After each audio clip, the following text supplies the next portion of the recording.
History में पहली बार किसी स्पेसक्राफ्ट ने सूरज के एटमॉस्फेयर के अंदर दाखिल होने की हिम्मत की है। पार्कर सोलर प्रोब का ये कारनामा हिस्ट्री में हमेशा याद रखा जाएगा, क्योंकि इतनी ज्यादा गर्माइश ना ही कोई मेटल बर्दाश्त कर सकता है और ना ही दुनिया का सख्त तरीन पत्थर। तो फिर सवाल उठता है कि आखिर पार्कर सोलर प्रोब इतनी गर्माइश में मेल्ट क्यों नहीं होता। हजारों नहीं बल्कि लाखों डिग्री के टेम्परेचर में भी ये बिल्कुल परफेक्टली कैसे काम कर रहा है। 1800s की शुरुआत में साइंसदानों ने सूरज पर रिसर्च के दौरान एक अजीबोगरीब फिनोमेना नोटिस किया। वो सूरज से निकलने वाली लाइट की वेवलेंथ और उसके कलर से सूरज की गर्माइश का अंदाजा लगा रहे थे। ये काम जमीन से बैठकर ही स्पेक्ट्रोग्राफ की मदद से किया जा रहा था। आपको यहाँ बताते चलें कि लाइट के कलर और उसकी वेवलेंथ का डायरेक्ट कनेक्शन उसके टेम्परेचर से होता है।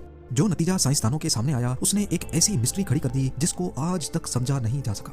उन्होंने क्या देखा कि सूरज की सतह यानी उसके सरफेस का टेम्परेचर तो 5500 डिग्री सेल्सियस है, जबकि उसकी सबसे आउटर एटमॉस्फेरिक लेयर कोरोना का टेम्परेचर हैरत अंगेज तौर पे 5 लाख डिग्री सेल्सियस से भी ज्यादा है, यानी सूरज की सतह से भी कम से कम 100 टाइम्स ज्यादा। ये ऐसा ही है जैसे आग से दूर जाने पर हमें ज्यादा गर्माइश महसूस हो। ये एक बहुत ही अनोखा फिनोमेना है जिसको समझने के लिए साइंटिस्ट पिछले 100 सालों से लगातार कोशिशें कर रहे हैं।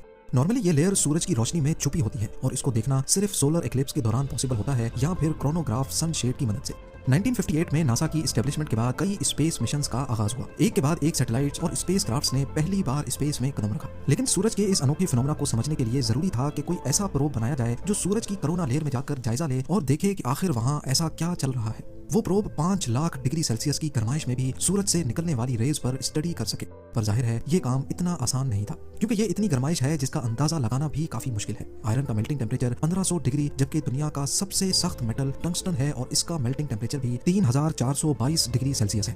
यानी सूरज की सतह ही इन दोनों मेटल्स को पलक झपकते ही मेल्ट कर देगी। तो सोचें कोरोना लेयर जहां लाखों डिग्री की गर्माइश है, वहां इनका क्या हाल होगा।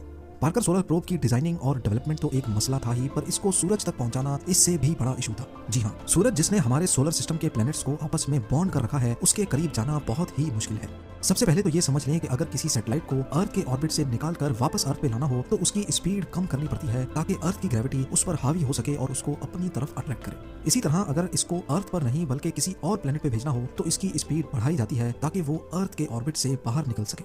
सपोज मार्स पर अगर किसी स्पेसक्राफ्ट को भेजना हो तो पहले उसको रॉकेट्स की मदद से अर्थ के ऑर्बिट में लाया जाता है और उसके बाद सही टाइम, सही एंगल और सही स्पीड से उसको अर्थ के ऑर्बिट से निकाला जाता है। अर्थ के ऑर्बिट से स्पेसक्राफ्ट को निकालना बहुत एनर्जी कंज्यूमिंग काम होता है। रॉकेट की मदद से वो अर्थ के ऑर्बिट तक तो आ गया, लेकिन अब यहाँ पर रॉकेट नहीं होते, लिहाजा स्पेसक्राफ्ट में ही लगे छोटे रॉकेट को इस्तेमाल करके इसकी स्पीड आहिस्ता आहिस्ता बढ़ाकर उसको ऑर्बिट से निकाला जाता है। मार्स क्योंकि अर्थ से सूरज के मुकाबले में बहुत करीब है, इसीलिए जिस एंगल में स्पेसक्राफ्ट को लॉन्च किया जाता है वो एंगल इतना ज्यादा नहीं होता। लेकिन सूरज और अर्थ के दरमियान का डिस्टेंस 150 मिलियन किलोमीटर है और अर्थ के ऑर्बिट से निकालकर इसको सूरज के ऑर्बिट में डालने के लिए एंगल भी बहुत बड़ा चाहिए और जाहिर है एनर्जी भी। इतनी ज्यादा एनर्जी और पावर वाला रॉकेट आज तक नहीं बनाया गया, लिहाजा नासा के एक्सपर्ट्स ने फैसला किया कि पार्कर प्रोब को सूरज पर भेजने से पहले इसको वीनस भेजा जाएगा। वीनस हमारे सोलर सिस्टम का दूसरा प्लेनेट है जिसकी ग्रेविटी को इस्तेमाल करके पार्कर प्रोब की स्पीड बढ़ाई जा सकती है। लेकिन यहाँ एक मसला था।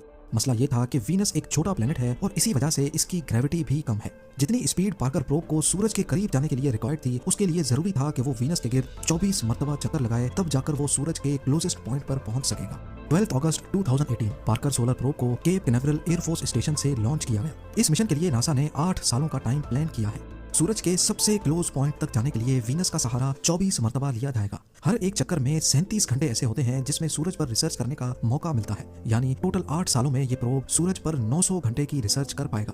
28 अप्रैल 2021 ये वो दिन था जब नासा ने कंफर्म किया कि पार्कर प्रोब अपने 8वें चक्कर में सूरज की कोरोना लेयर में सक्सेसफुली दाखिल हो चुका है। कोरोना का मिस्टीरियसली सूरज की सतह से भी 100 टाइम्स ज्यादा गर्म होना वाकई एक हकीकत था जिसको पार्कर प्रोब ने भी वेरीफाई किया। लेकिन ऐसा क्यों है? कौन सी ऐसी ताकत है जो मिस्टीरियसली कोरोना लेयर को सूरज की सतह से भी ज्यादा गर्म कर रही है? इस पर अभी तक रिसर्च चल रही है। अब आ जाते हैं हम अपने मेन सवाल की तरफ कि आखिर इतनी ज्यादा गर्माइश में पार्कर सोलर प्रोब मेल्ट क्यों नहीं हो रहा।